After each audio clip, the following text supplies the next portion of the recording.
Hello, everyone. Happy Pride. Thank you so much for being here and sharing this time with me and so many other amazing speakers. It is such an honor to be here and be asked to be a speaker here at this summit. I hope that you all have been having an amazing Pride Month. I know that I personally have been finding ways to celebrate my LGBT status, and I know that in today's world, it's getting a little bit harder, especially here in the United States, where there seems to be laws passing every day that goes against who we are. And I just wanted to let everyone know that when it comes to our community, we are an extremely strong community and we stand together like very few communities do in this world. And I just want people to remember that strength, because we are truly strong. And when we stand together, when we come together as a community, there is a force to be reckoned with. And I want people to remember that. We've come so far as a community in history, and I think that it's important to reflect on that and not forget that we have power and we're using it in a very good way. Hopefully you all have been enjoying so many of the other guests' speeches and things that they prepared for you all this weekend. I know that I'm super excited to be able to share with you a story or a presentation about community and why it's important. But first, I wanted to kind of go in and kind of tell you a story that kind of is the reason why I believe in community. And it was starting around the time that I kind of grew to accept myself as someone who is part of the LGBTQIA plus community, and why I think that it's important for people to be really careful and very intentional with the communities that they surround themselves with, because it has a way bigger impact on the outcome of your life than anyone could really think. And hopefully by the end of this conversation with me today, you all will feel the same way. The story I wanted to tell was my journey to self-acceptance and the communities that I've been a part of to kind of discover myself. So as a lot of you know, coming out as queer or being a part of this community, we're rarely born into a community of queer parents or people who understand our queer identities. So for me, I was born into a very Christian household, and so the communities that I was a part of were very religious, conservative, some people may say closed-minded people.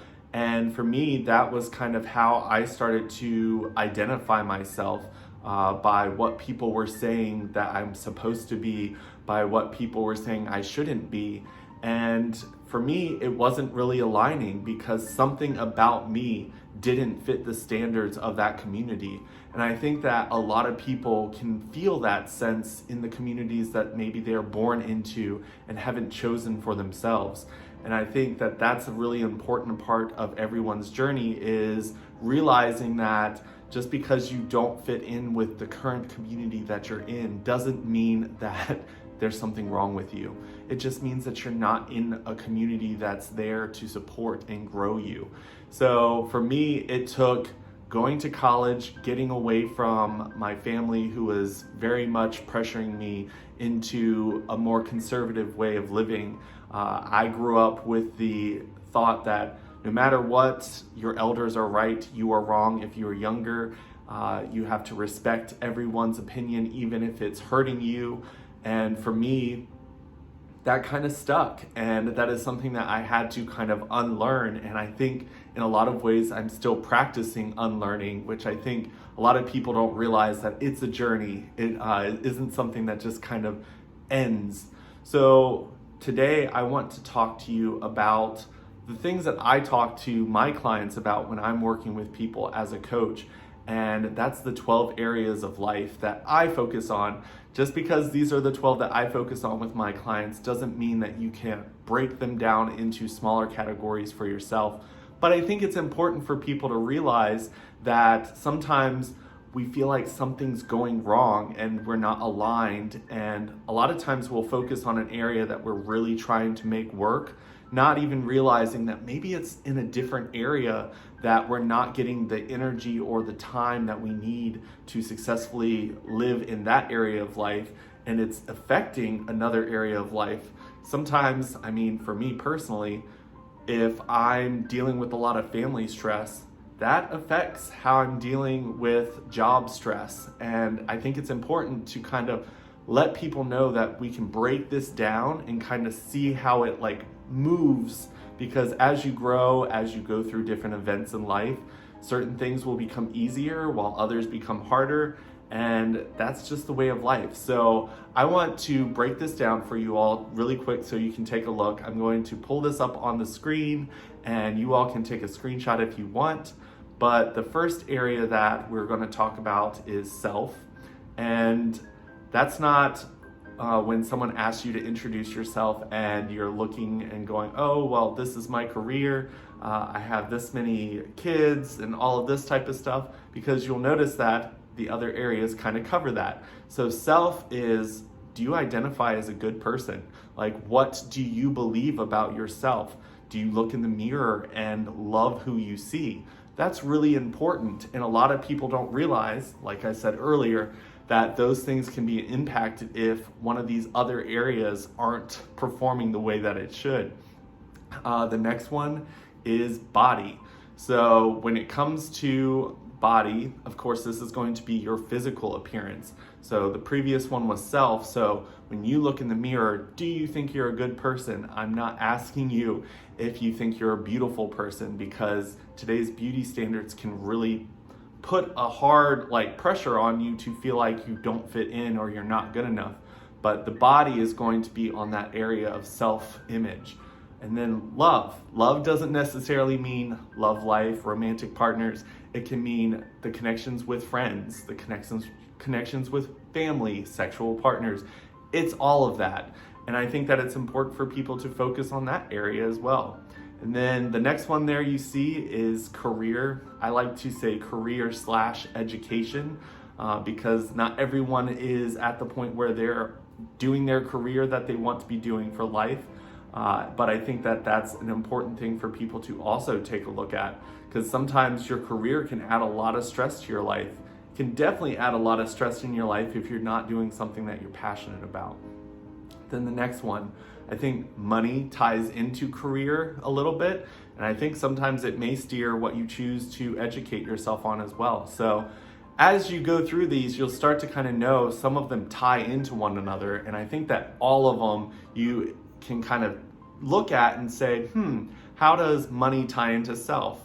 A lot of people's self-worth is, I make this amount of money, this means I'm worthy. So I think that it's important for people to kind of look into that and realize that all of these are interconnected.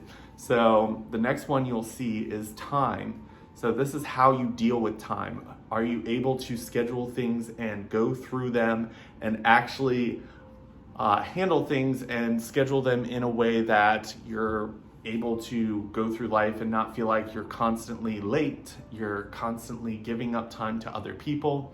Time management is important, and I think that a lot of people don't realize how much time they waste, whether it's scrolling through social media, I'm guilty of that myself, or just spending time doing things that don't feed your energy in a positive way. Then the next one is home, or your environment. So where you spend a lot of time. So ask yourself about that. When I go home, is that a space that relaxes me? Is it a space that I want to go back to? Or is it a space that you kind of feel like it's stressful, it's weighing you down? Those things can be a big impact on your day-to-day life if going home doesn't recharge you and prepare you for whatever's coming the next day. And then of course we've got family. I think that the LGBT community is very well versed when it comes to understanding what family means, whether it's your family by blood or your chosen family. I think that all of us know the importance of connection with people that we consider family. I know that I have several families, whether it's my blood-born family, the people that raised me, or it's the people that I've connected with as friends who became family. I've lived in several different states, so I adapted to that. Then we've got friends, of course, those can be chosen family as well. Fun and adventure, what do you do when you need to experience something new in life. I know that I personally try to create that type of stuff for myself on a pretty regular basis. A lot of times my friends come to me wanting to know what's next. And then the next one, which I'm super excited about, is community and contributions.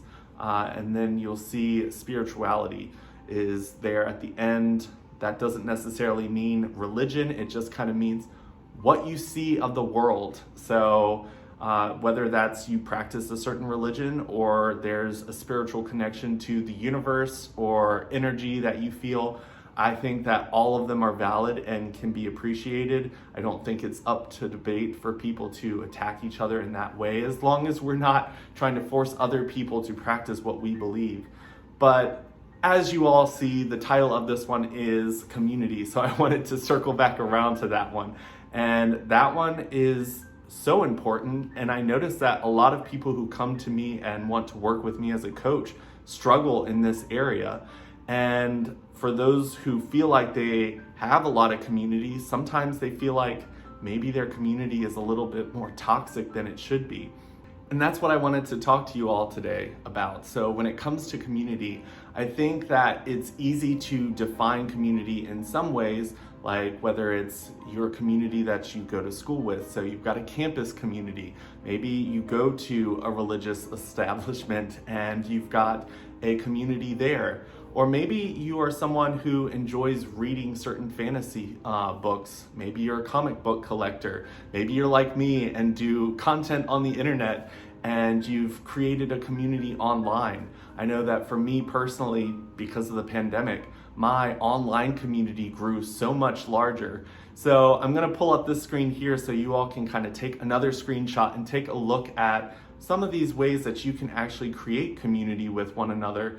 And maybe you can start to observe some of the communities that you exist in while we go through this PowerPoint presentation that I've prepared for you all. And maybe you can ask yourself, do these communities serve you in a way that's healthy, or do they serve you in a way that is holding you back from your highest potential?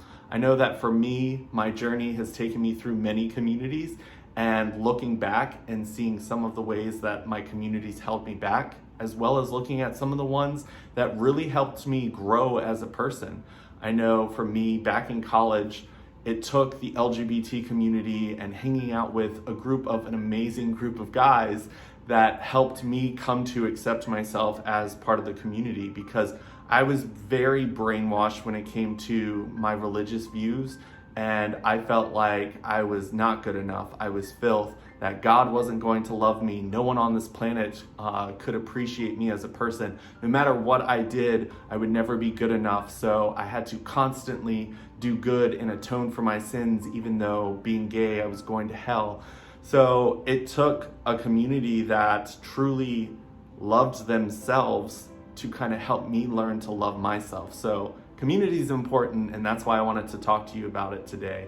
So once again, take down this list, maybe kind of look at it and think about how you fit into each of those communities, and then assess as we go through this PowerPoint to see where you can kind of create a little bit more intention and boundaries that are healthy for your community and you, and we'll go from there.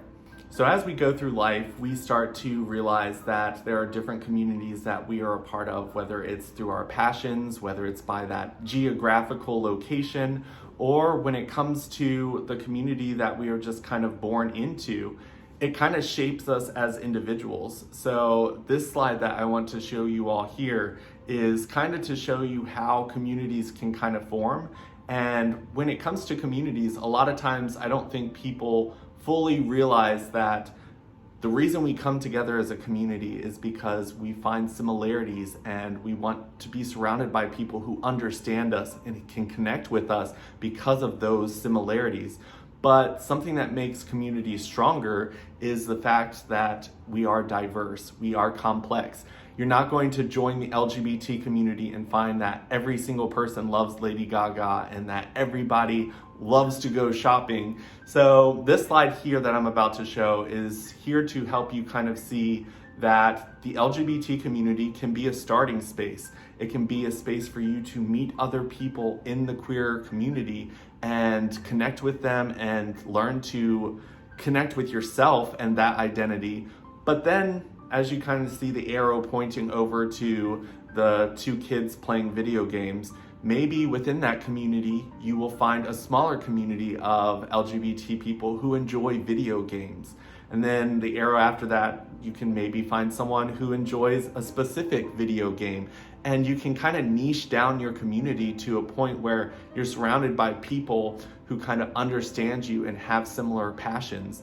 And that's a way to kind of grow a community and really connect with people. So don't think that just because you go to an LGBT event and don't find that you connect with every single person there, that you're not meant to be a part of this community, because there are so many different avenues that you can take. As you see at the bottom, maybe you go to a gaming community. So this is not an LGBT community specifically, but you go there because all these people are gamers just like you. They really enjoy gaming. But then within that community, you connect with other LGBT people, and then so on and so on. So I think that it's important for you to realize that sometimes you have to put yourself into new communities to find people within that community that are more similar to you on different levels.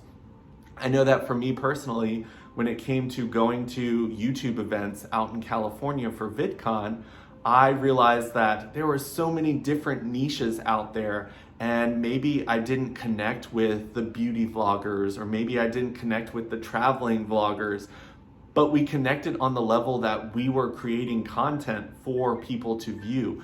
And we had a lot of similarities in the fact that, like, we talked about numbers, we talked about when it came to the negative attention you can get on the internet by putting yourself out there for the world to judge. And we could understand each other on that level as content creators.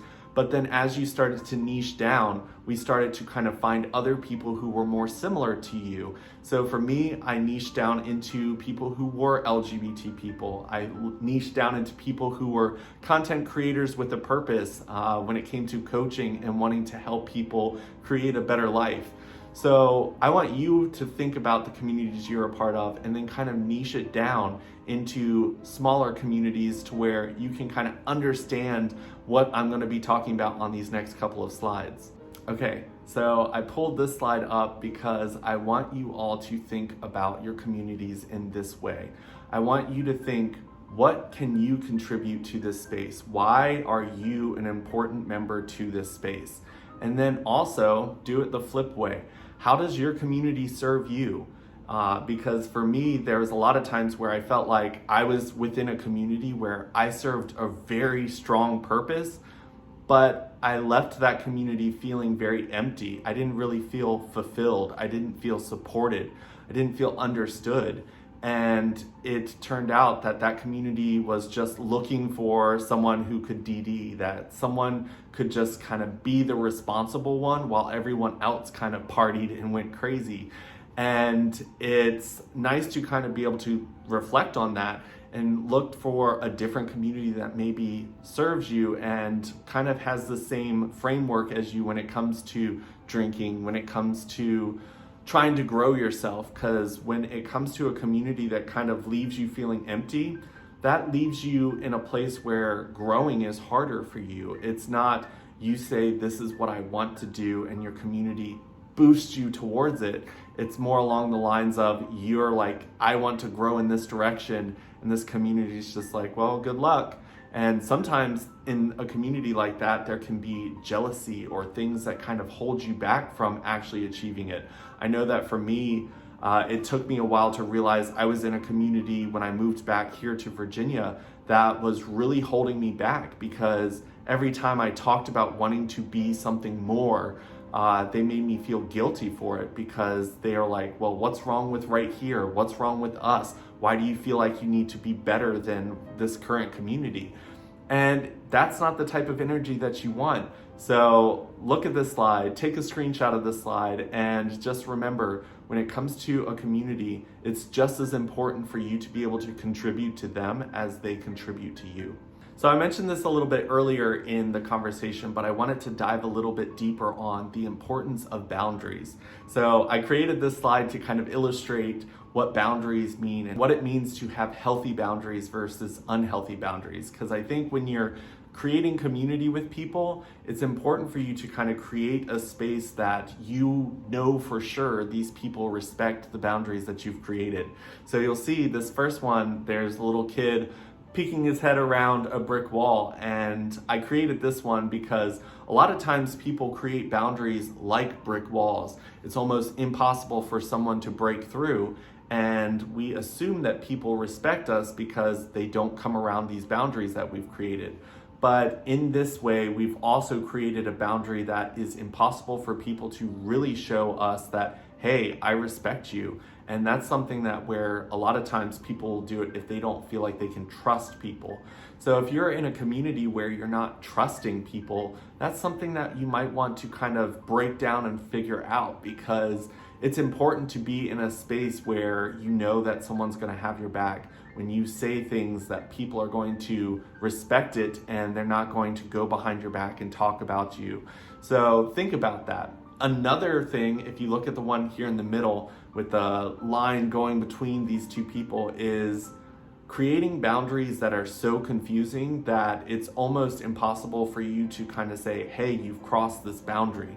And that's kind of when someone's insecure and not thinking that someone is going to stay around or respect them. So they make it so confusing to where either they can be like, oh, well, you crossed the boundary, or maybe, yeah, you didn't really cross it. Or when it comes to you saying, oh, well, this person can cross this boundary, but that one can't. And only on Sundays they can do this. And I think that if you create boundaries that are so confusing, it leaves you in another space where people can't really prove that they respect you. And the ones that want to respect you may be confused as to how to respect you, because maybe you are unclear about what you want people to respect you as. So if you're struggling with clarity when it comes to creating boundaries, that's something that working with a therapist or a coach is great for, because we're really, really good at asking you questions about, okay, let's clarify. Hey, this is a little confusing. Let's make this a little bit more clear. Then the last one is going to be the healthy boundary. So we're not building a brick wall. We don't want it to be impenetrable. We really just want to be able to point and say, hey, this is the boundary that I don't want you to cross. And the people who respect us and want to be in our area, our bubble, our community, our close circle, those are going to be the people who respect a boundary.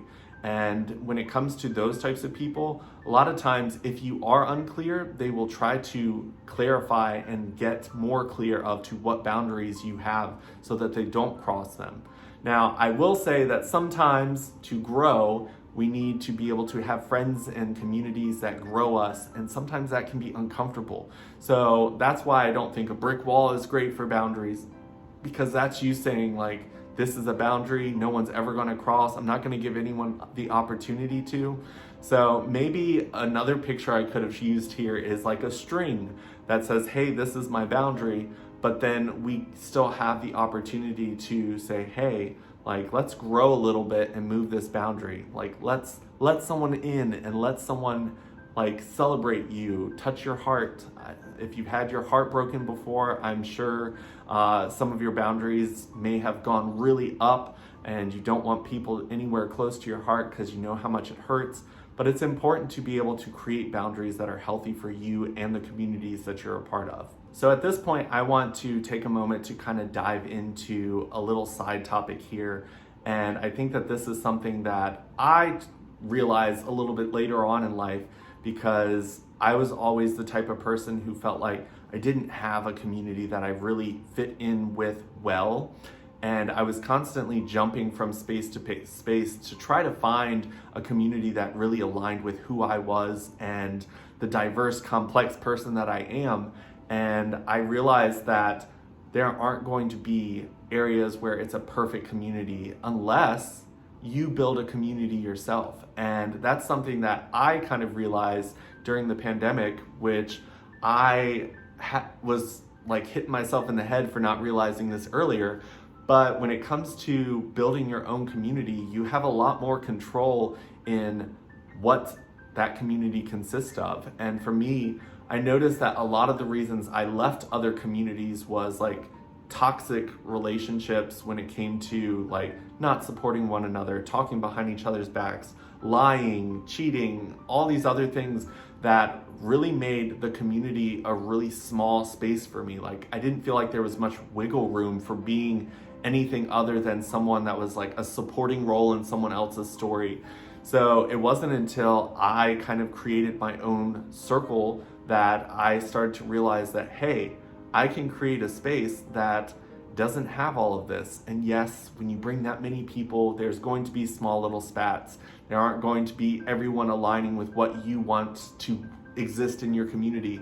But I wanted to create a space for acceptance, for diversity, for people to be as different as they wanted to be and not feel judged. And when I started to grow that community, whether you've watched my positive talks, whether you've been a part of my positive space networking thing that I do on Zoom, you'll realize that I want people to realize that whatever you are deserves to be celebrated. And I think that when you build your own community, whatever core values you want to exist there, you can kind of create that at the beginning when you start the community and just let it grow. Because I've learned that when it comes to a community, it's what the core values are. It's what right from the very beginning you want to be there is what grows. So if you join other communities that maybe had good intentions but then didn't kill the weeds when they started to grow, maybe you found that there's a lot more weeds than there are flowers in that garden. So for those of you who haven't found community yet, sometimes it's all about just raising your voice and letting people know, hey, I want to create a space for this. I know that growing up in rural Virginia where LGBT doesn't really exist, being LGBT, I felt like an elephant in the room, or you can say unicorn in the room. But I think that for me, I realized that I just had to be very strong and independent and say, this is who I am. And that started to attract exactly who I wanted in my community. So for those of you that are struggling, maybe you just have to create your own community. Maybe you have to change locations. Maybe you just have to remove yourself from the current toxic relationships that you're in your community and be a loner for a little bit before you find a community that aligns with you better. But I just wanted to point out and pull this slide up of some of the things that happen when it comes to toxic relationships in communities. So a lot of times in a toxic community, you will feel unsupported. You'll feel judged. You'll probably be walking around with low self-esteem, and maybe you don't feel like you can grow yourself in that space. A lot of times, if you've got bad habits, your community probably reflects those as well. So your bad habits or patterns are just reinforced in that area. So it's important for you to kind of take notice of that, because sometimes good, healthy communities will point out bad habits and make you grow out of them, and that can be uncomfortable. But that doesn't mean that it's a bad community. A bad community enforces bad habits, and you don't want to be a part of a community like that. Another thing it can do is it can ruin your reputation, or tarnish it at least. So they do say the people that you surround yourself with is how the world views you. And unfortunately, that's how it is. So it doesn't matter if you stand in a circle of people covered in dirt and you're like, I'm a shiny diamond. You're still surrounding yourself with people who are negative or have a reputation that's tarnishing what you are trying to accomplish. So just make sure that you're not tarnishing yourself by surrounding yourself with a community that doesn't really align with how you want the world to see you. And then that last one there kind of turns back into what I just said, but you miss out on opportunities due to negative perceptions. So when it comes to how people view you, I know that I've been granted so many different opportunities that I didn't even know existed because I wasn't going out searching for it, but my reputation and the people that I've connected myself with put me in front of people that were like, hey, I want to work with this guy and I really want to see what he can do. And I was so grateful for those opportunities. But had I surrounded myself with people who weren't really going anywhere, who weren't vibrating on the energy level that I was vibrating on or wanting to vibrate on, I wouldn't have gotten some of those opportunities. Sometimes you can fight for opportunities, but I'm just saying that when you're surrounded by the right people, when there's people supporting you and boosting you up to where you want to be, it's important to realize that opportunities will just fall into your lap, and it definitely makes things a lot easier. Like those 12 areas of life, when you focus on these little things and realize that sometimes if you're not putting out that energy and that message of this is what I want and I believe in myself and I'm worthy, opportunities won't come, because what you're projecting and what people are seeing of you doesn't tell people, hey, this is what I want.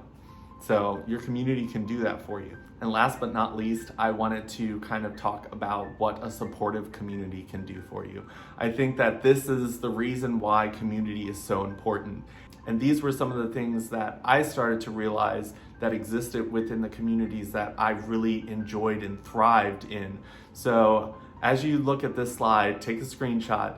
So a community that's supportive of you is going to collectively put energy towards common goals. So when it comes to goals that you have, a lot of times when you're in a community that aligns with those goals, it's so much easier to get to a goal when you've got tons of people putting energy in the same place and moving you closer and closer to that goal. The next one is accountability and mentorship. So these people are people who believe in what you want and they want to help you. So if they've got a little bit of wisdom that they think would be helpful, they are more than willing to give it to you. They're not going to ask for money to give it, and they just want to be there to support you. I can't tell you how many mentors that I've had in life that have just really seen what I want to do, and they are like, you know what, I'm gonna do whatever I have to do to get you there. And I appreciate that on every level. And I think that when it comes to all the different communities I'm a part of, now I feel that. The next one is an encouraging atmosphere to achieve personal goals. This goes back to the slide that I talked about before with the arrows pointing from community and to the person. These people are looking out for you moving towards your own personal goals as well. They are not just looking out for themselves. They are looking at how they can serve you as a community as well as how you can serve the community as a whole. So it's important to realize that there is differences when it comes to communities, and that's one of the really important ones. Do they look at your personal goals as well? The ones that don't really serve the community as a whole, but they're really there to serve you. Does that community support that? The next one is when it comes to access to a wide range of connections and resources. When it came to my coaching, when I first started, I was doing a lot of the work alone. And it wasn't until I started connecting with other coaches that I realized that there are so many resources and we're so willing to help one another because we know how hard it can be to market ourselves out there. We know how hard it can be when it comes to getting the right messages across, when it comes to areas of weaknesses and strengths. We know so much of that we're so willing to help one another because we want to see each other succeed. Now, I have been in groups where there are other coaches that are a little bit limited in their mindset and they wanted to hold on to their bits of wisdom because they felt like this is mine and I don't want anyone to steal it. But for those people who are living in the law of attraction mindset, those are going to be the people who are like, you know what? Like if I give out, other people will give back to me, and I think that what I have can really be helpful to this person. So definitely be thinking about that when it comes to the people in your community. When it comes to respect and exchanges of ideas, that's really important. I have worked at so many different companies where I felt like I was treated as a nuisance instead of someone who really wanted to help the company just because I suggested doing something differently than the way it had always been done. And I think that it's important for you to realize that you want to be in a community where people respect the fact that, hey, I have an idea, or I've got this background which is different than all of yours, and we've done things differently. Maybe this could work for this community here. And you want the community to actually be engaged and willing to say, hey, let's take a listen, versus just like putting up a big old X and saying, no, we don't do that type of thinking here. And then when it comes to trust and empathy-based connections, I think that it's important for people to think about how they connect with one another. I know that there was a job I had where my coworkers and I really just bonded over the fact that we didn't love our job. And that is not a healthy way to grow, because what happens when maybe you leave and you no longer want to kind of talk about that toxic job or toxic people that were in your life that really connected you with that person? It kind of ends that friendship or connection for you, because if they can't grow with you, which a lot of times it's hard to get people to grow with you. I've personally learned that when it comes to growing, people grow in different directions. I can't force people to grow with me, but maybe just allowing yourself to say, you know what, if we're meant to grow back in the same direction and meet again in the future, it'll happen. You don't have to burn bridges. Just let people grow at whatever pace they're growing in whatever direction. And when it comes to that connection, you never know. They might need to grow in a different direction to obtain information that you're not going to obtain over here. And then you all will come back together and you'll be able to grow stronger as friends or whatever that may be.